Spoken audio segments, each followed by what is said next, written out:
as a peace-loving global citizen. A command that must be obeyed.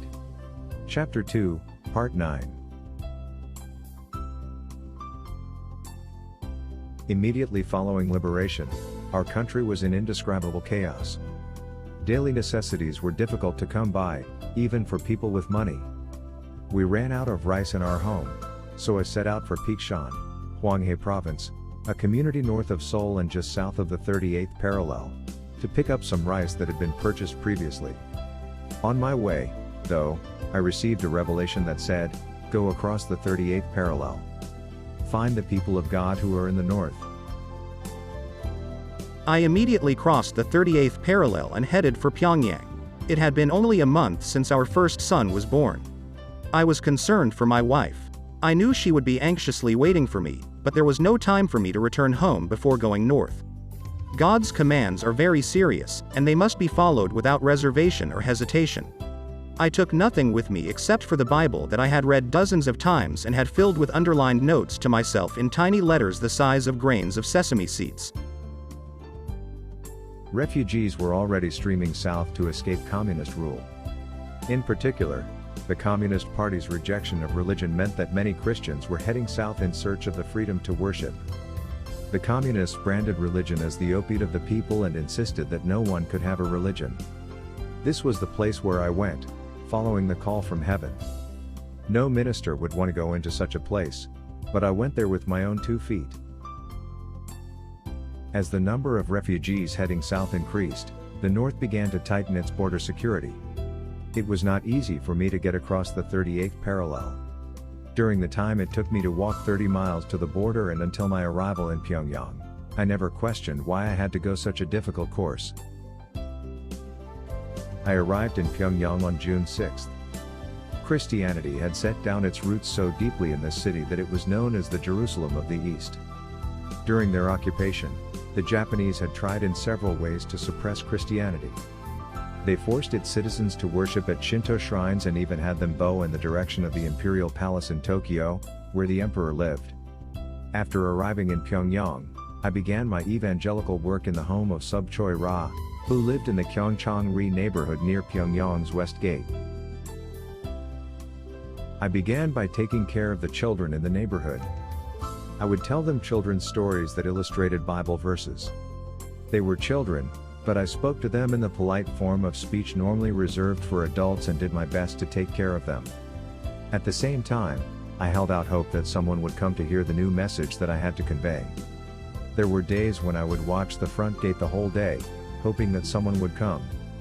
Soon, people with sincere faith began coming to see me. I would speak to them through the night, teaching them the new message. It didn't matter who came. It could be a 3-year-old child or a blind old woman with a bent back. I treated them all with love and respect. I bowed down in front of them and served them as though they had come from heaven. Even if my guests were old men and women, I would share with them late into the night. I never said to myself, "Oh, I hate it when such old people come." Everyone is precious. Whether it is a man or woman, young or old, everyone has the same precious value. People listened to this 26-year-old young man talk to them about the letter to the Romans and the book of Revelation. What they heard was different from what they had heard elsewhere, so gradually people hungry for the truth began to gather. One young man would come every day and listen to me speak but would then leave without saying a word. This was Won Pil Kim. He became the first member of my spiritual family. He had graduated from Pyongyang Normal School and was working as a teacher. We took turns preparing the rice for meals, and this was how we formed the relationship of spiritual master and disciple. Once I began lecturing on the Bible, I could not stop until members of the congregation excused themselves, saying they had other places to go. I preached with such passion that I would sweat all over my body. Sometimes I would take a break and go into a separate room where I was alone, take off my shirt, and wring the sweat out of it. It was like this not just during the summer but even in the cold of winter. That was how much energy I poured into my teaching. For services, everyone dressed in clean white clothing. We sang the same hymns dozens of times in repetition, making it a very passionate service. Members of the congregation would be so moved and inspired that we would all begin to weep. People called us the Weeping Church. When services ended, members of the congregation testified about the grace they had received during the service. During these testimonies, we felt intoxicated by grace. It was as though our bodies were floating up to heaven. Many people in our church had spiritual experiences. Some would go into trances, some would prophesy, some would speak in tongues, some would interpret. Sometimes a person who did not belong to our church yet would be in the congregation. Another congregant would go up to him with eyes closed and tap him on the shoulder. Then that person would suddenly begin praying a tearful prayer of repentance. In such instances, the hot fire of the Holy Spirit would pass through our gathering. When the Holy Spirit did its work, people were cured of long-existing illnesses, as thoroughly as though they had never existed. A rumor began to circulate that someone had eaten some of my leftover rice and been cured of an abdominal condition. People began to say, "The food at that church has medicinal effects," and many people began to wait for me to finish eating, hoping to eat any rice I might leave. As such spiritual phenomena became known, our congregation grew, and soon we had so many people that we could not close the doors. Grandmother Sung Do Ji and Grandmother Se Yono K came to the church because they each had a dream in which they were told, "A young spiritual teacher has come from the south and is now across from Mansudae, so go meet him." No one evangelized them.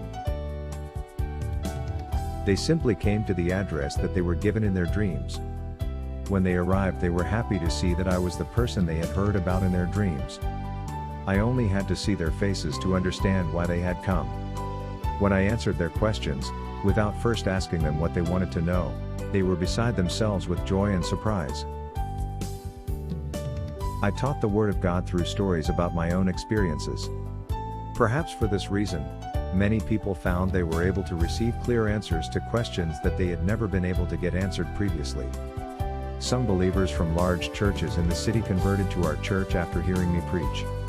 In one instance, 15 core members of the Jangsuji Church, the most prominent church in Pyongyang, came to our church as a group, causing members of the elders board of that church to lodge a strong protest against us. Mrs. In-ju Kim's father-in-law was a well-known elder in Pyongyang. The family home was directly adjacent to the church that her father-in-law attended. Yet, instead of attending that church, she secretly attended ours.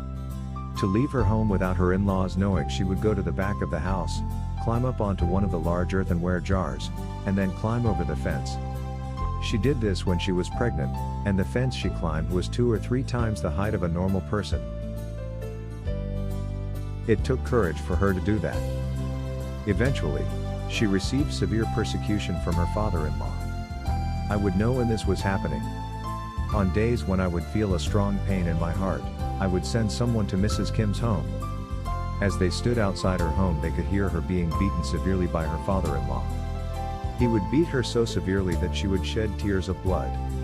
She would say later, though, that the knowledge that our members were standing outside the gate praying for her would take away her pain. "Teacher, how did you know I was being beaten?" she would later ask me. "When our members are at the gate, my pain goes away, and my father-in-law finds that it takes much more energy for him to beat me. Why is that?"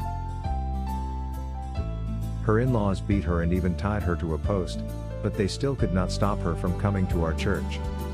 Finally, her family members came to our church and started beating me. They tore my clothing and made my face swell up, but I never struck them back. I knew that doing so would only make the situation even more difficult for Mrs. Kim. As more people from large churches around Pyongyang began attending our services, the ministers of these established churches became jealous and complained about us to the police. The communist authorities considered religion to be a thorn in their side and were looking for excuses to suppress it. They jumped on the opportunity given to them by these ministers and took me into custody. On August 11, 1946, I was charged with coming from the south for the purpose of espionage and imprisoned in the Daedong security station. I was falsely accused of being sent to the north by South Korean President Syngman Rhee as part of an attempt to take over the north. They even brought in a Soviet interrogator, but they could not establish that I had committed any crime. Finally, After 3 months, they found me not guilty and released me, but by this time my body was in terrible shape. I had lost so much blood while being tortured that my life was in grave danger. The members of my church took me in and cared for me. They risked their lives for me, without expecting anything in return. Once I recovered, I resumed my evangelical work. Within a year, our congregation had become quite large. The established churches would not leave us alone. More and more members of their congregations began attending our services. Finally, some 80 ministers took action by writing letters to the police. On February 22, 1948, I was again taken into custody by the communist authorities. I was charged with being a spy for Syngman Rhee and with disturbing the social order. I was taken away in handcuffs. 3 days later, my head was shaved and I was placed in a prison cell. I still remember how it felt to watch my hair, which I had grown during the time I was leading the church, fall to the floor. I also remember the face of the man, a Mr. Lee, who cut my hair. In prison, the authorities beat me endlessly and demanded that I confess my crimes. I endured, though. Even as I was vomiting blood and seemed on the verge of death, I never let myself lose consciousness. Sometimes the pain would be so great I would bend over at the waist. Without thinking, I found myself praying, "God, save me." In the next moment, though, I caught myself and prayed with confidence, "God, don't worry about me. Son Myung Moon is not dead yet. I won't let myself die in such a miserable way as this." I was right. It was not yet time for me to die. There was a mountain of tasks before me that I had to accomplish. I had a mission. I was not someone so weak as to be beaten into submission by something as trivial as torture. Each time I collapsed from the torture, I would endure by telling myself, "I am being beaten for the sake of the Korean people. I am shedding tears as a way of shouldering the pain of our people." When the torture was so severe that it took me to the verge of losing consciousness, I would invariably hear the voice of God. In the moments when my life seemed about to end, God would appear to me. My body still carries several scars that I received then. The flesh that was gouged from my body and the blood that was lost have been replaced, but the pain of that experience remains with me in these scars. I have often looked at these scars and told myself, because you carry these scars, you must succeed. I was scheduled to go to trial on April 3rd, the 40th day of my imprisonment. This was delayed by 4 days, however, and my trial was held on April 7th. Many of the most famous ministers in North Korea came to the courtroom and accused me of all manner of crimes. The Communist Party also scorned me, saying religion was the opiate of the people. Members of our congregation stood to one side and wept sorrowfully. They wept as though their child or husband had passed away. I did not shed tears, however.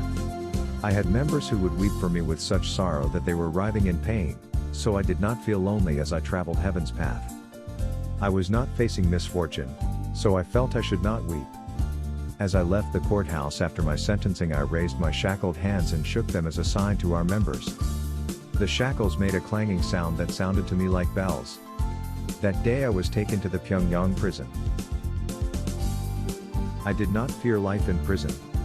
It was not as if this were the first time for me. Also, there was a hierarchy among the prisoners in each cell, and I was quite good at becoming friends with the head prisoner at the top of this hierarchy. All I had to do was exchange a few words and any head prisoner would quickly become my friend. When we have a heart of love, we can open anyone's heart.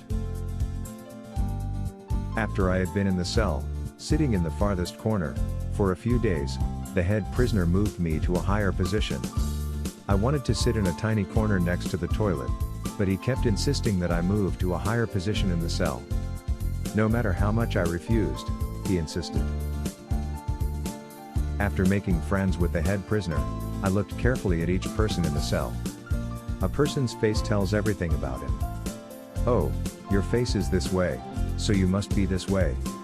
Your face is such a way, so you must have such a trait. The prisoners were surprised to find how much I could tell them about themselves by reading their facial features. In their minds, they didn't like the fact that a person they were seeing for the first time was able to tell so much about them, but they had to acknowledge that I was describing them correctly. I was able to open my heart and share with everyone, so in prison, too, I had friends. I became friends with a murderer. It was an unjust imprisonment for me, but it was a meaningful period of training. Any period of trial in this world has important meaning. In prison, even the lice are friends. It was extremely cold in the prison. Lice would crawl in single file along the seams of our prison clothes. When we took the lice and put them together, they would attach themselves to each other and become like a tiny round ball. We would roll these, similar to the way horse dung beetles roll balls of dung, and the lice would do everything they could to stay together. Lice have a character of digging in, and they would put their heads together so that only their back ends were sticking out. We had a lot of fun in the cell watching this. No one likes lice or fleas. In prison, though, even lice and fleas become important partners for conversation. The moment you set your eyes on a bedbug or flea, some realization flashes in your mind, and it is important that you not let this pass without notice. We never know when, or through what means, God will speak to us. So we need to be mindful to examine carefully even things like bedbugs and fleas.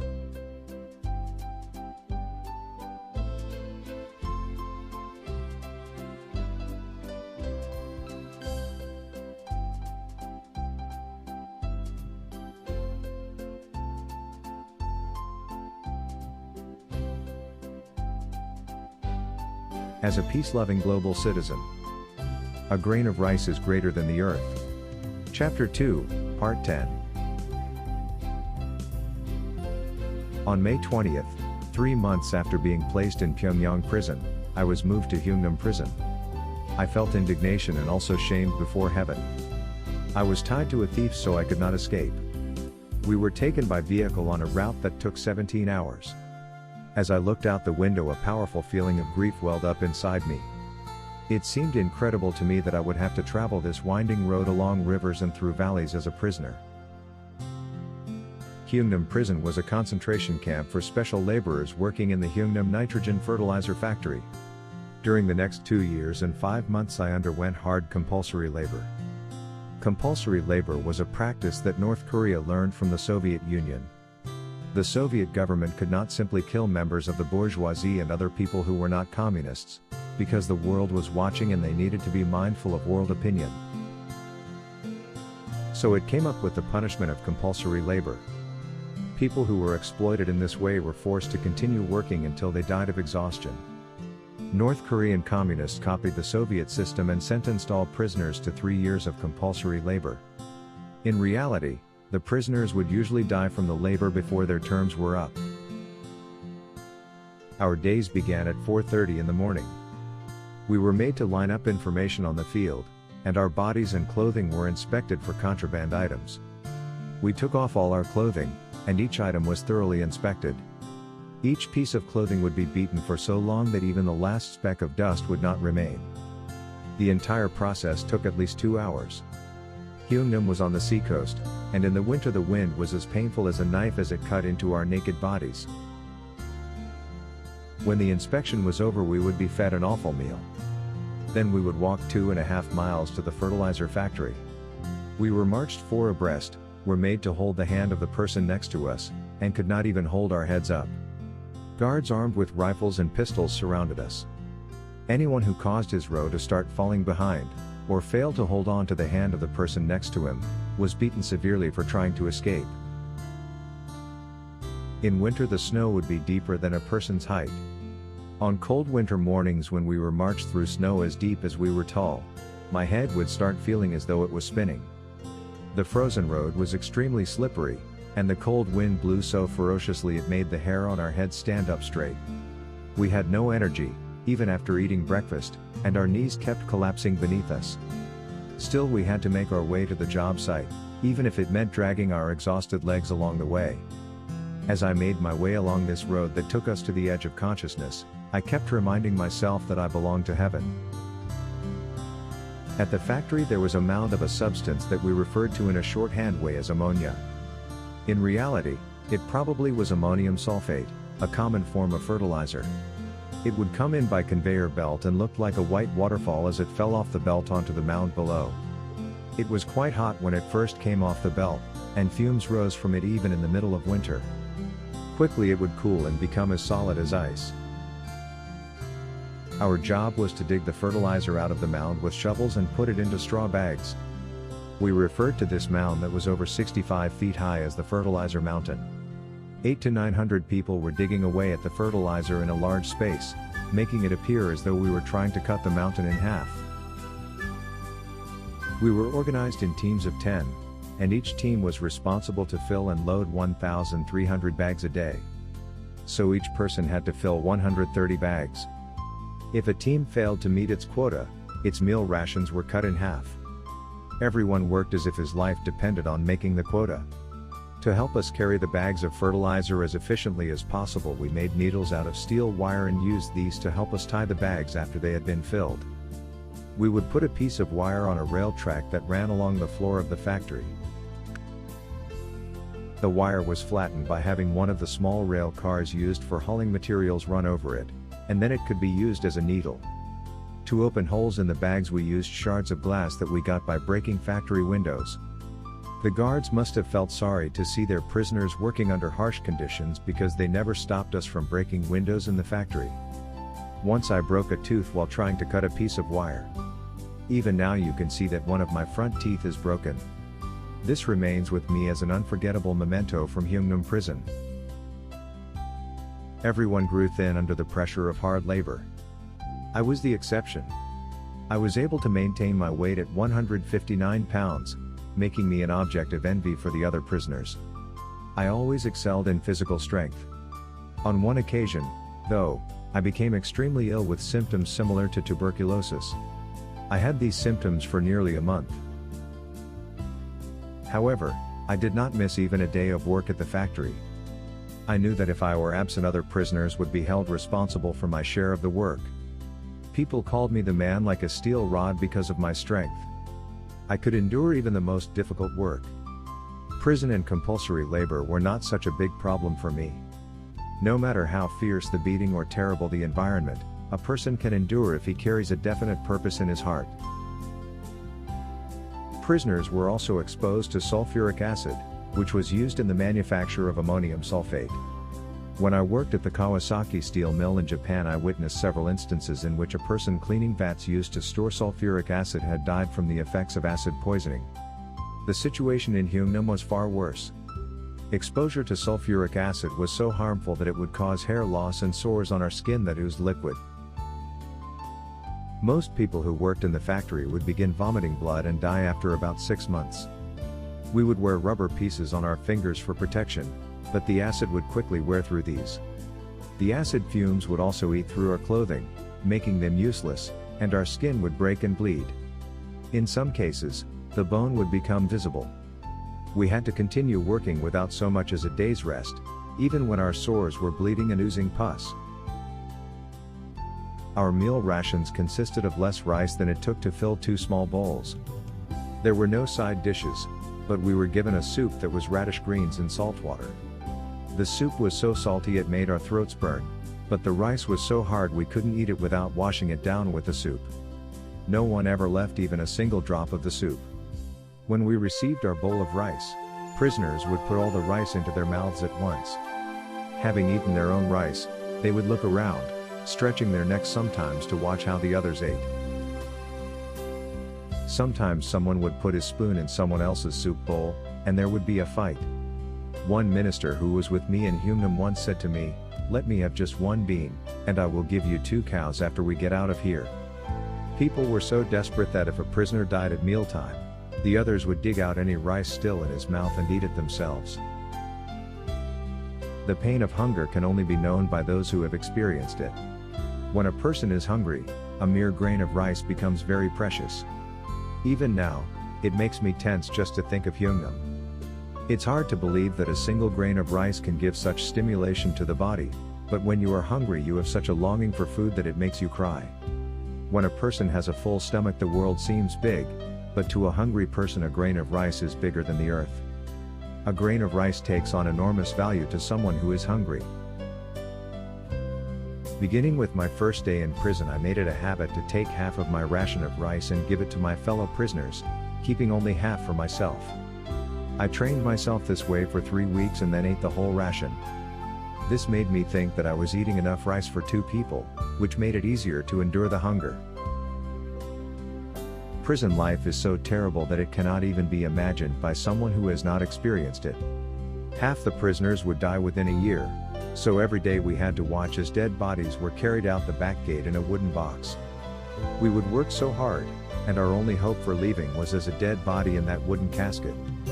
Even for a merciless and cruel regime, what they did to us clearly went beyond all boundaries of humanity. All those bags of fertilizer filled with the tears and grief of the prisoners were loaded onto ships and taken to Russia.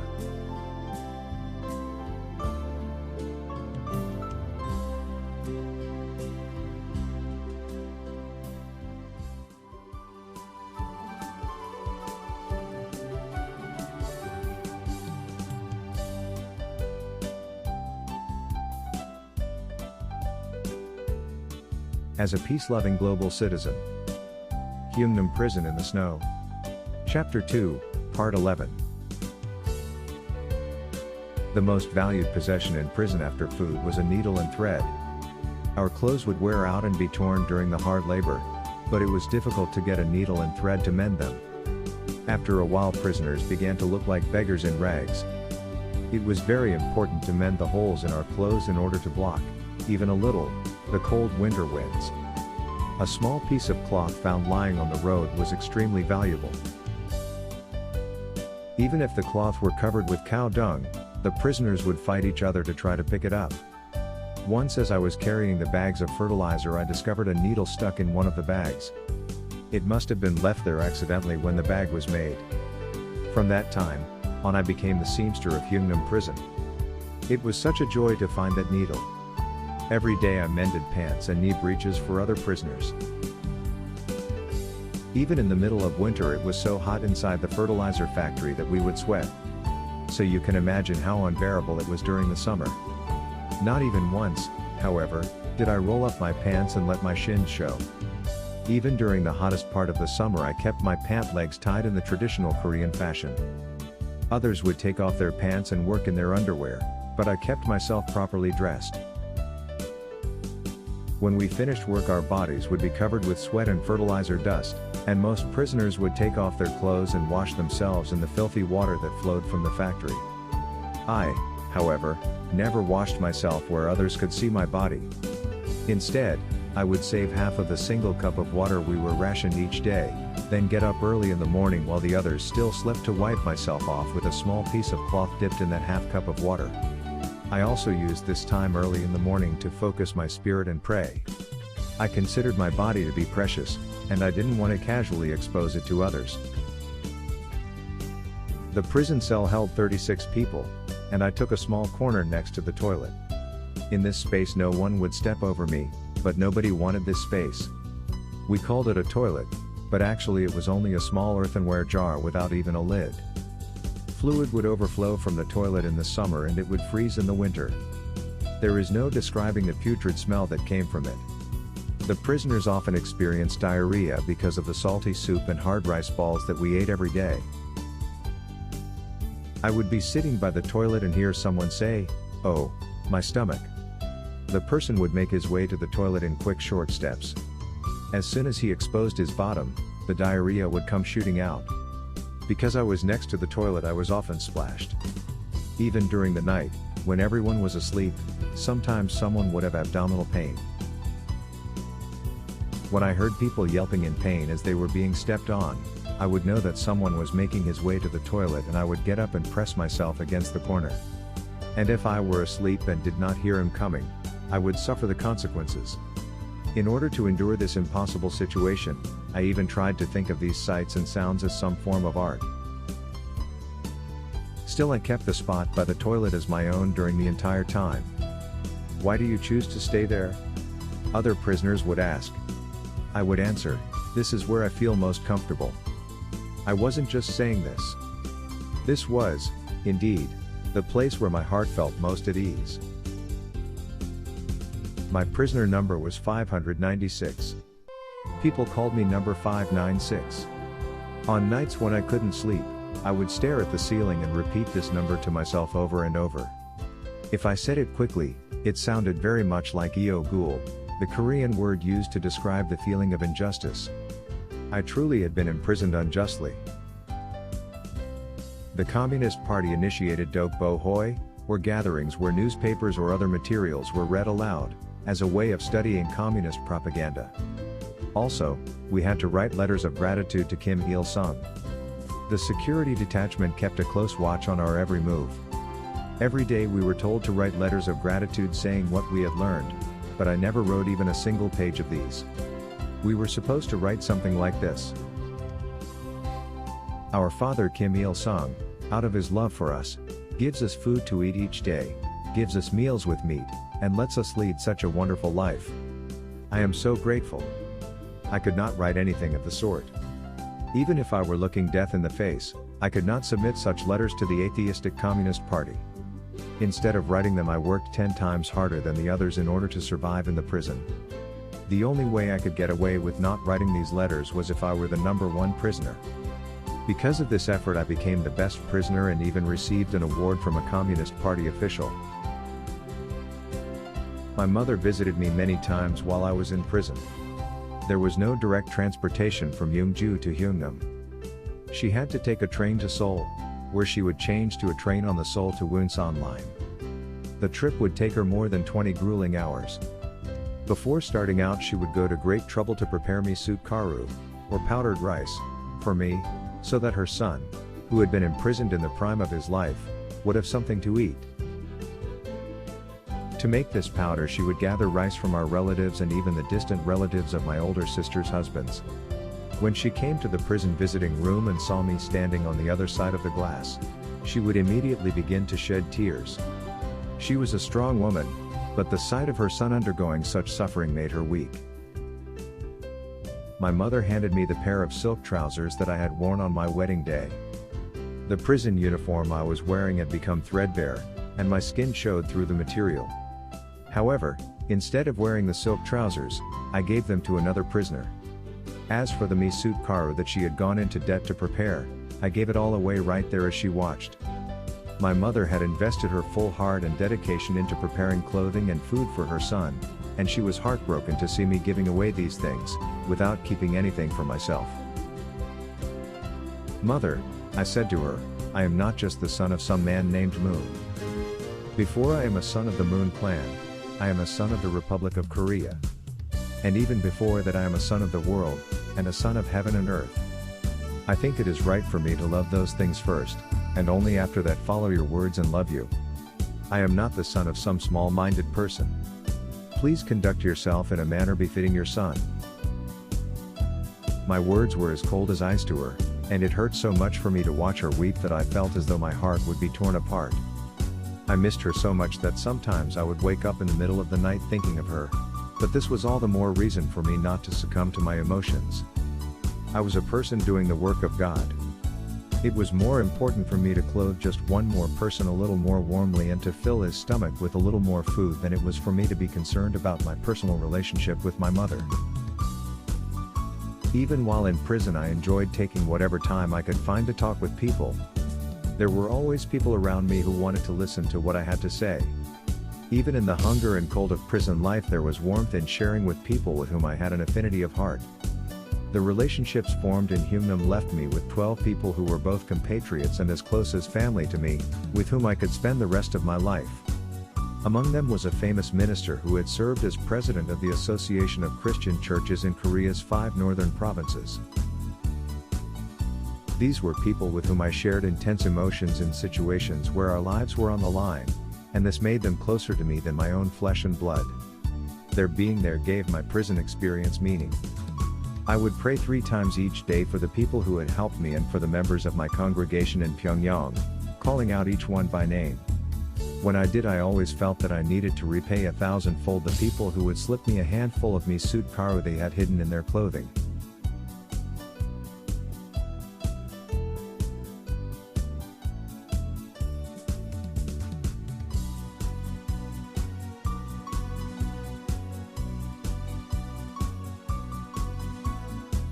As a peace-loving global citizen, UN forces open the prison gate. Chapter 2, Part 12. The Korean War had begun while I was imprisoned in Hyungnam. 3 days after it started, the South Korean military handed over the capital of Seoul and retreated farther south. Then 16 nations, with the United States in the lead, formed a United Nations force and intervened in the Korean War.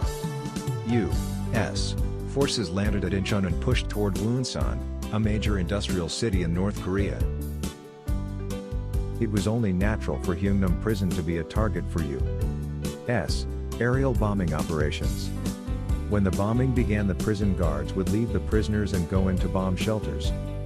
They weren't concerned whether we lived or died. One day Jesus appeared right before me with a tearful face. This gave me a strong premonition, so I shouted, "Everyone stay within 12 meters of me." Soon after that, a huge bomb exploded just 12 meters from where I stood. The prisoners who had stayed close to me survived.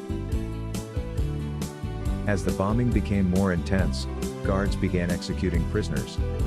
They called out the prisoners' numbers and told them to come with 3 days' food rations and a shovel. The prisoners assumed they were being moved to another prison, but in reality they were marched into the mountains, made to dig a hole, and then buried there. Prisoners were being called out in the order of the length of their sentences, with those with the longest sentences being called first. I realized that my turn would come the next day. The night before my scheduled execution, the bombs fell like rain in the monsoon season. It was October 13, 1950, and the U.S. forces, having succeeded in the Incheon landing, had come up the peninsula to take Pyongyang and were now pressing against Hyungnam. The U.S. military attacked Hyungnam with full force that night, with B-29 bombers in the lead. The bombing was so intense that it seemed all of Hyungnam had been turned into a sea of fire. The high walls around the prison began to fall and the guards ran for their lives. Finally, the gate of the prison that had kept us in that place opened.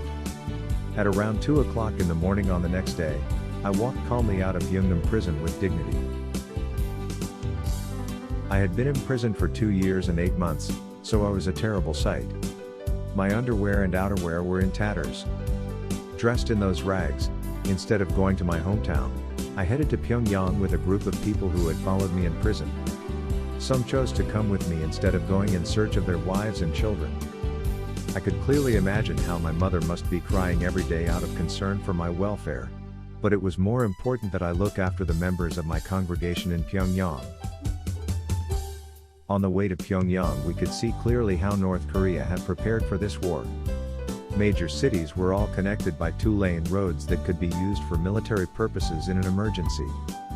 Many of the bridges had been constructed with enough cement to let them withstand the weight of 30-ton tanks. The fertilizer that the prisoners in Hyungnam prison had risked their lives to put into bags was sent to Russia in exchange for outdated weaponry that was then deployed along the 38th parallel.